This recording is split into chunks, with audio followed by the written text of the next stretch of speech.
Hindi ko alam kung biro lang ito o hindi, pero itong isang video na ito ay mas marami pang napatunayan tungkol sa kamangmanganang argumento tungkol sa trans sa sports kaysa sa iba pa. At mga kaibigan, sinasabi ko sa inyo, hindi kayo handa sa makikita ninyo.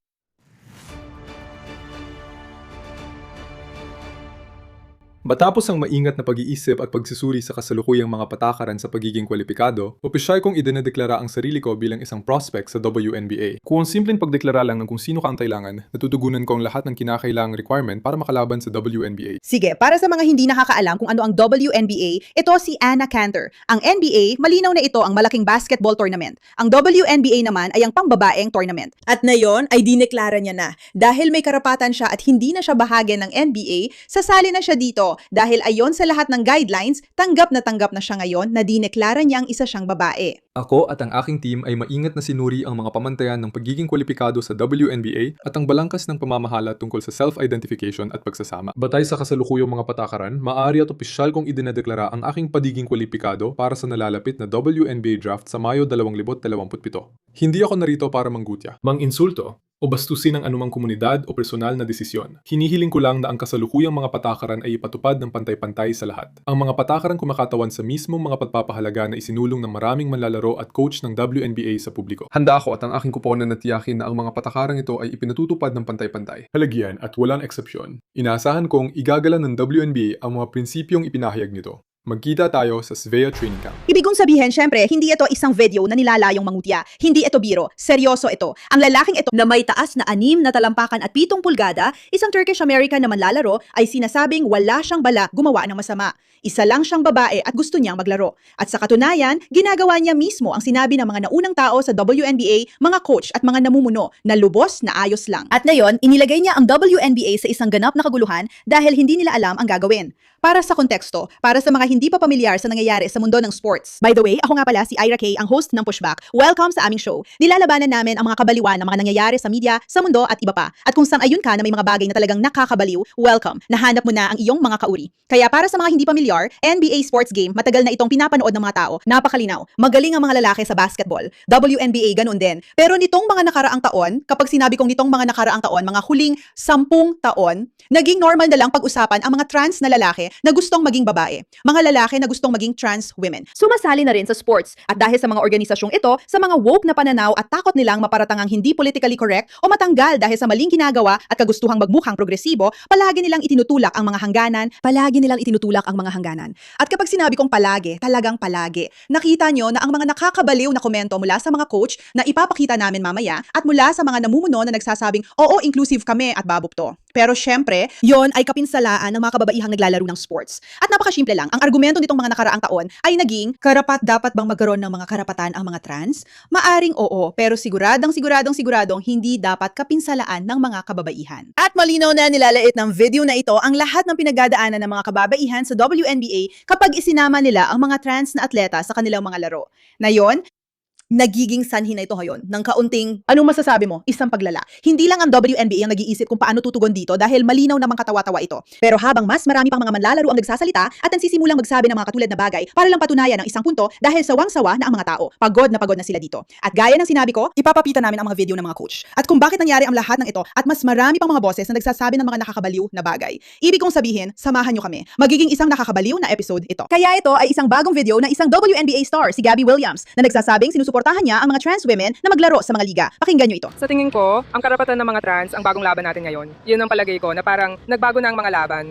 Alam mo, pareho pa rin ang mga layunin natin, pero dahil nagbago na ang paligid, nakikita natin na unti-unting kinukuha ang mga karapatan ng mga trans. Maraming usapan tungkol sa mga trans na atleta at kung saan sila pwedeng sumali. Tatanggapin ko ang isang trans na atleta sa aking koponan o kahit kalaban ng aking koponan anumang oras. Hindi ko iniisip na problema to. Isa lang itong paraan para atakihin ang mga trans na tao. Alam mo, nakita natin ang mga mandalero tulad ni Ladja Clarendon na lumantad at naging matapang at may lakas ng loob na humarap. Kaya siguro, yun ang susunod na laban na kailangan nating harapin bilang mga atleta. Nakakahiya ang lantarang mga taktika ng manipulasyon para palabasin na isang matapang na hakbang na isang lalaking napapanggap na babae ang sumali sa isang liga ng palakasan para lamang mangibabaw. Sabihin na lang natin ng direkta at malinaw, wala namang matapang doon. Oo, makakaranas ka ng pot. Pero ang totoo, ang ginagawa mo ay sinusubukan mong sirain ang palakasan ng mga babae para lang sa sarili mong agenda, para lang sa sarili mong pangangailangang makilala. At ang katotohanan, may mga totoong manlalaro na buong buhay nilang pinaghirapan ang makipagkompetensya. Tinatanggap nila ang katotohanan na may magpapasok ng mga kalahok na ang ibig sabihin ay dudurugin sila sa court. Kasi mga kaibigan, tingnan ninyo, kahit na hindi ka komportable sabihin ito, totoo na mas malakas at mas magaling talaga ang mga lalaki kaysa sa mga babae pagdating sa sports. Magkaibang liga talaga, magkaiba ang pagkakabuo ng kanilang katawan, magkaiba ang kanilang kakayahan, at ayos lang yon, wala namang masama doon. Pero ang ginagawa ninyo dito ay pinipilit ninyo ang mga babae na mapunta sa isang posisyon kung saan kailangan nilang magsabi ng mga bagay tulad ng, hindi, pare-pareho lang tayong lahat sa pisikal na aspeto. Hindi totoo yon. Napakahusay mo sa iyong kakayahan at napakahusay ka rin sa iyong kakayahan. At magkaiba ang mga kakayahang iyon. Hindi pwedeng magkaanak ang mga lalaki. Ikaw ay pwedeng magkaanak na dahilan para mas angat ka sa mga lalaki sa maraming paraan at mas mabilis at mas malakas ang mga lalaki sa ilang bagay kaysa sa iyo. Ayos lang yon. Isa lang itong ganap na katanggap-tanggap na katotohanan bilang tao.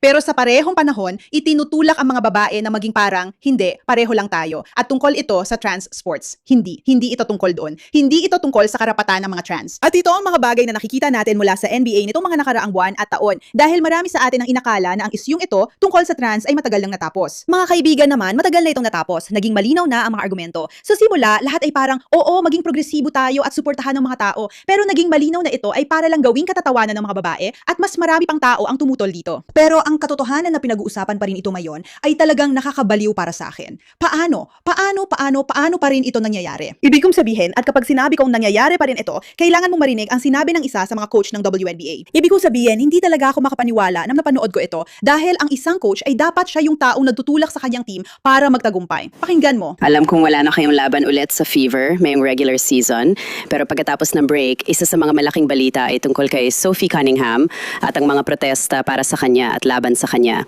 At alam mo, nagkaroon sila ng larong ipinalabas sa pambansang telebisyon ngayon.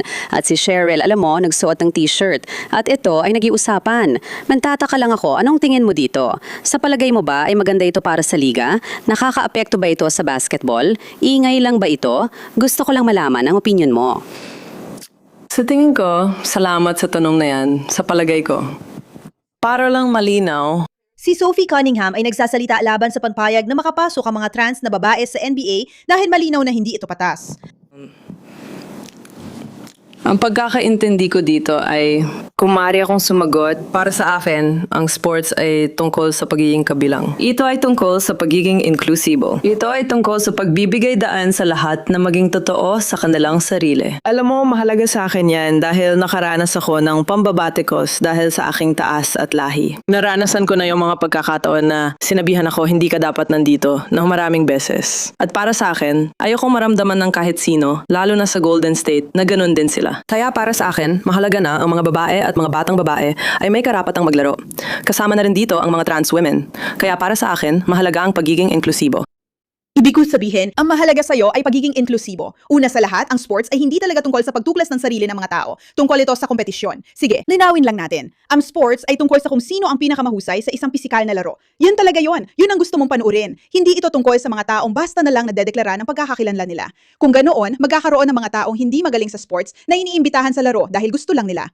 Hindi ganoon. Hindi ito tungkol doon. Isipin mo na lang na may head coach na parang, oo, talagang naniniwala ako na ito ay para sa mga babae at sa mga batang babae na naniniwala sa sports. At dahil doon, magdadala ako ng mga lalaki na sisira sa kanila sa court. Kaya ito, sa tingin ko, ang konteksto at ilan sa mga pinagmulan at usapan na lumalaki at tumitindi tungkol sa kabaliwan ng lahat ng nangyayari, lalo na dito sa isyong ito. Ibig kong sabihin, nakikita mo naman ito. Ang mga gumagamit ng social media ay nananawagan sa isang WNBA team na kunin ang transgender na French basketball player na si Julie Tot na may average na 20 puntos kada laro. Nag-out siya bilang trans noong 2002. Isa siyang 6 na talampakan at 3 pulgadang paramaki na may average na 20 rebounds. Sige, tingnan mo siya.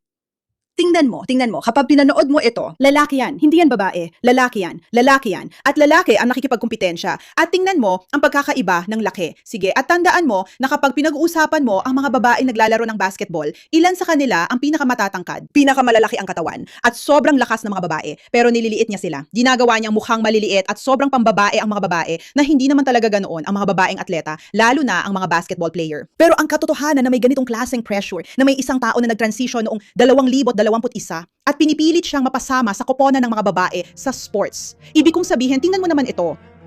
Parang ano bang tinitingnan mo talaga? Ano bang tinitingnan mo? Bakit pa natin kailangang magpanggap na normal ito? Tingnan mo, kung gusto mong gumawa ng trans league, sige lang, suportado ko yan. Kung gusto mong gumawa ng liga para lahat ay makapanood at ipagdiwang ang trans movement, 100% akong sang-ayon. Pero huwag ninyong agawin sa mga babae na buong buhay nilang pinaghirapan ang paglalaro ng sports. At gaya ng sinabi ko sa inyo, hindi lang ito ang taong nagre-react. By the way, kailangan ninyong pakinggan kung paano tumugon ang WNBA tungkol dito. Nagpadala si komisyoner ng WNBA na si Kathy Engelbert ng memo tungkol sa pagsasama ng trans matapos ang anunsyo ni NS Freedom at Royce White. Sige, nagpadala siya ng liham sa mga koponan noong Biyernes na tumatalakay sa MRNA, alalahanin tungkol sa pagsasama ng mga transgender na atleta sa liga matapos mag-anunsyo ang dalawang dating manlalaro ng NBA ng kanilang intensyon na sumali sa susunod na WNBA draft. Syempre, kailangan nating lahat maging inklusibo at mabait dahil gaya ng sinabi ko sa inyo, ito ay isang panlilibak at ito ay katawa-tawa. At wala nang mas naging matagumpay sa pagpapakita kung gaano kabaliw ang ideya ng pagsasama ng mga trans women sa sports, kundi ito. Ibig kong sabihin, tingnan mo naman ang lalaking ito. Mas maaga na yung linggo, ginawa ko ang anunsyo. Ako ay transgender. Ako ay isang babae. Minsan kong kinikilala ang sarili ko bilang isang babae para sa layunin ng profesional na basketball. Kaya magdedeklara rin ako para sa WNBA draft sa 2027. Sa tingin ko, magiging hindi ako mapipigilan. Alam mo yon. Pero ako ay isang team first na tao. Alam mo yon. Ako ay isang pass first na klase ng manlalaro. Ginagawa ko ang malilit na bagay. Alam mo yung pinangunahan ko ang aking team sa lahat ng 5 pangunahing stat category sa Iowa State University. Kaya nakakagawa ako ng kaunti sa lahat. Gagawin ko kung ano man ang kailangan ng coach na gawin ko. Gagawin ko kung ano man ang kailangan ng mga babae na gawin ko. Sa tingin ko, pwedeng maglabas ang WNBA ng malinaw na pahayag tungkol sa mga lalaking may bayag na naglalaro sa Women's Association. Pero alam mo yun, baka masyado namang tama yon para sa kanila. Kaya,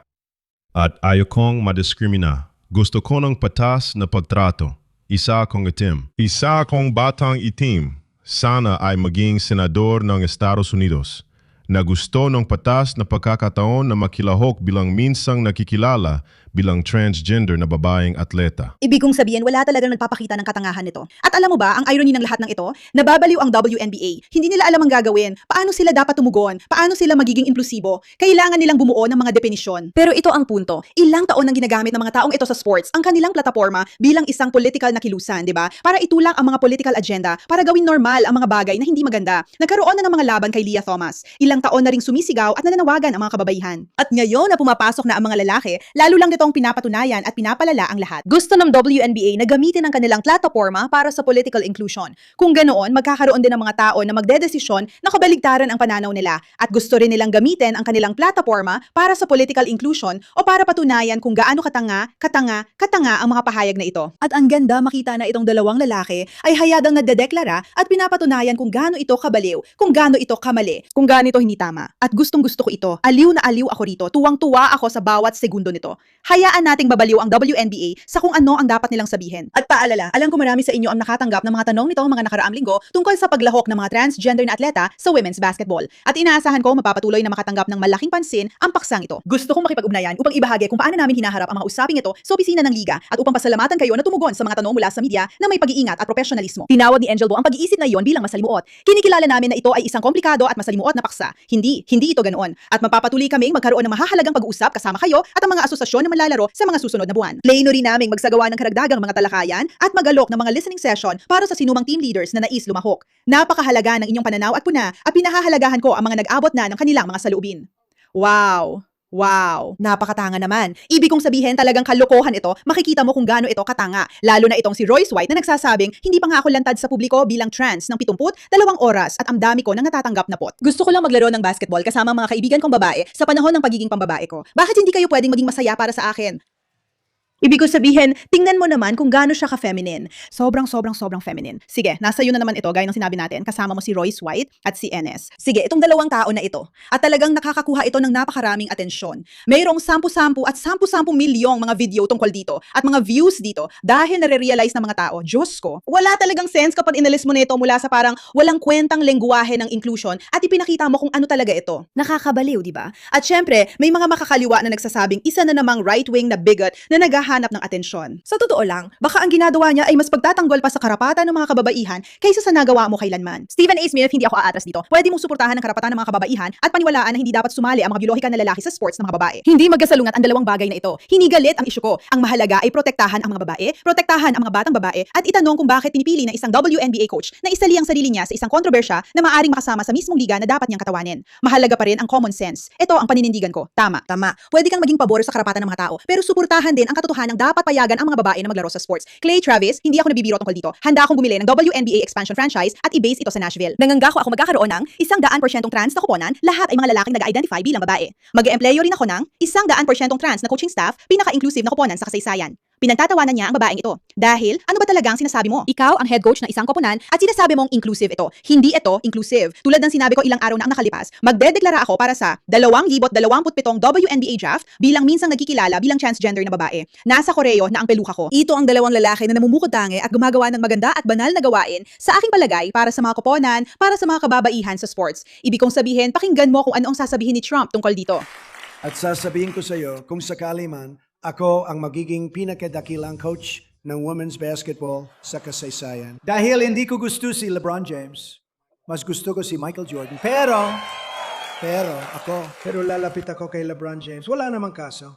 Sasabihin ko, LeBron, nagkaroon ka na ba ng kagustuhan na maging babae? Dahil ang gusto ko sanang gawin mo ay maging bida sa team na binubuo ko. Magkakaroon ako ng pinakamagaling na team sa kasaysayan. Hindi sila matatalo. Walang makakalapit sa team na ito, hindi bababa sa 70 puntos ang agwat. Ngayon, kailangan natin baguhin yan at gawing ayos lang na pag-usapan ito. Alam mo, yung dalagang binabanggit ko ay natatakot pag-usapan ito. Iniiwasan siya at kina-cancel kapag nagsasalita siya tungkol dito. Ibig kong sabihin, literal na ang talino ng idea, parang ako ang magiging pinakamahusay na coach sa WNBA. At lahat ng tao, parang syempre, ganyan lang talaga si Trump. Kasi papupuntahin ko lang si LeBron James at sasabihin niya gusto niyang maging babae. At heto, ang paalala na matapos magdeklara ang dalawang dating first round NBA draft picks para sa WNBA draft, sinabi ng WNBA commissioner na magkakaroon ng pagpupulong ang liga para pag-usapan kung ano ang ibig sabihin ng babae para sa legal na eligibility. Kailangan ipalabas ng live ang mga pagpupulong na ito. Yan ang dapat mapanood sa TV. At tama siya. Malungkot ito, pero matalino. At ito ang mga bagay na kailangan natin para patunayan ang kabaliwan ng mga kilusang ito na sumisira sa karapatan ng mga kababaihan at inaalis ang sports sa atin. At sinusubukang palabasin na tayo ang may problema dahil tinutukoy natin ito. Hindi tayo ang problema, sila ang problema.